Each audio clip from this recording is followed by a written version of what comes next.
Hola a todos. En este tutorial vamos a corregir ese pequeño fallito que teníamos en el tutorial anterior, porque al repetir el fondo había como un pequeño saltito. No hacíamos la repetición con precisión. Eso lo vamos a arreglar con un pequeño truco, y es que en el fondo, en el componente, en el objeto fondo, vamos a añadir un componente de tipo collider. Vamos a añadir un box collider. Esto nos va a permitir, fijaos aquí, conocer cuál es la anchura, cuál es el tamaño en el eje X de nuestro objeto. En este caso 112,8, pero si cambiásemos el tipo de sprite por otra, pues igual nos daría el tamaño de ese objeto. Esto lo vamos a utilizar desde el script que tenemos en Visual Studio para poder controlar que cuando llegue a la mitad del ancho es cuando reinicie la posición. Bien, pues vámonos al script. Vamos a crear una variable que almacene esa posición, ese ancho de repetición, la mitad de la anchura del fondo. Así que vamos a crear la variable también privada, en este caso va a ser de tipo float, y vamos a llamarla, por ejemplo, ancho repetición.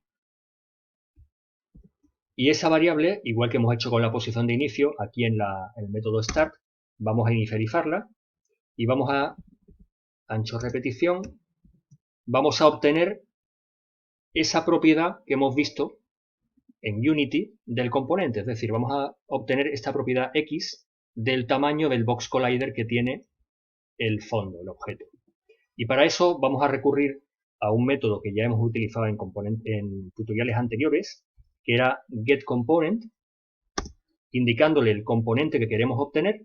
En este caso es nuestro box collider.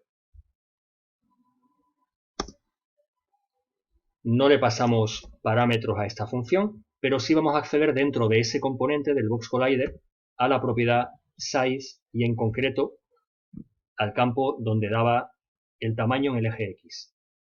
Y este, que es el ancho de nuestro objeto, del fondo, vamos a dividirlo entre 2 para calcular la mitad, es decir, cuál va a ser el ancho de repetición. Y este es el valor, el almacenado en esta variable, es el que vamos a utilizar para restar, en lugar del 50 que teníamos, a la posición de inicio en el eje X. De esta manera, cuando el fondo alcance la mitad de su ancho en desplazamiento hacia la izquierda, vamos a repetirlo y no notaremos ese salto que notábamos hasta ahora. Vamos a comprobar. Guardamos los cambios, nos vamos a Unity y vamos a darle al play para entrar en modo juego y comprobar si se ve ese pequeño salto o no. Vamos a estar atentos. Aquí está la posición del tronco, empieza el movimiento y efectivamente ahora el movimiento es fluido y no notamos salto. Ahora sí tenemos la sensación y la ilusión de que es el granjero el que está avanzando. Porque tanto el fondo como las vallas, como los obstáculos, avanzan hacia la izquierda y, como digo, nos crean esa ilusión. Bueno, pues esto es todo. Intentad hacerlo vosotros y nos vemos en un próximo tutorial.